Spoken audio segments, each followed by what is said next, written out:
जातीय जनगणना को लेकर सुप्रीम कोर्ट में हो गया फैसला। सुप्रीम कोर्ट ने बिहार सरकार को लगाई फटकार।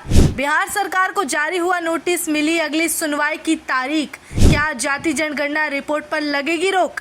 बिहार में जातीय गणना को लेकर रिपोर्ट आने के बाद इसका मामला और पेच सुप्रीम कोर्ट में फंसता नजर आया था, जिसे लेकर सुप्रीम कोर्ट की तरफ से इसकी सुनवाई पर आज यानी कि 6 अक्टूबर की तारीख दी गई थी।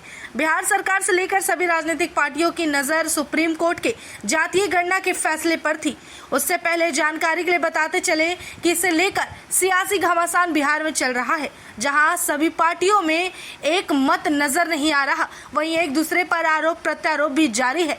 वहीं अगर सुप्रीम कोर्ट में हुए आज के सुनवाई के पूरे मामले की बात करें तो बताते चले कि सुप्रीम कोर्ट की तरफ से इस मामले पर बिहार सरकार को नोटिस जारी किया गया है और अगली तारीख दे दी गई है।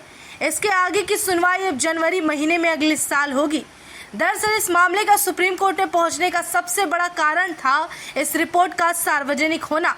बिहार सरकार की इस गलती के कारण सुप्रीम कोर्ट में ये पेच फंसा है। वहीं ऐसा करना बिहार सरकार को भारी पड़ता नजर आ रहा है और नोटिस जो जारी किया गया सुप्रीम कोर्ट की तरफ से बिहार सरकार को, उसका जवाब जनवरी महीने में यानी कि अगली सुनवाई तक बिहार सरकार को देना होगा। बताते चले कि शुक्रवार को सुप्रीम कोर्ट में हुई सुनवाई में सर्वोच्च अदालत ने नीतीश सरकार को नोटिस जारी किया है और कोर्ट ने कहा है कि सरकार को नीति बनाने से तो रोका नहीं जा सकता। हालांकि कास्ट सर्वे के दौरान लिए गए लोगों के निजी आंकड़े सरकार इस तरह से सार्वजनिक नहीं कर सकती है।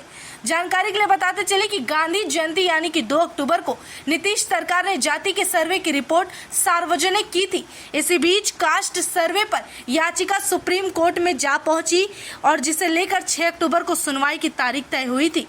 जारी की गई इस याचिका में कहा गया कि जाति की जनगणना में लोगों के निजी आंकड़े सार्वजनिक नहीं किए जाए। साथ ही कोर्ट ने बिहार सरकार से जनवरी तक नोटिस का जवाब देने के लिए कहा है। अब बात कर लेते हैं बिहार में जाति जनगणना के रिपोर्ट के अनुसार आए आंकड़ों की। तो बता दें, आंकड़े कहते हैं अत्यंत पिछड़ा वर्ग यानी कि ईबीसी की आबादी 36.01% है। अन्य पिछड़ा वर्ग यानी कि ओबीसी 27%, अनुसूचित जाति 19.65%, अनुसूचित जनजाति 1.68%।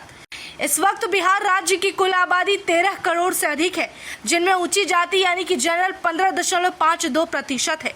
हालांकि बात करें, सुप्रीम कोर्ट ने सर्वे प्रक्रिया या फिर सर्वेक्षण के परिणाम के प्रकाशन पर रोक लगाने से, कोई अंतरिम आदेश पारित करने से साफ इनकार कर दिया था।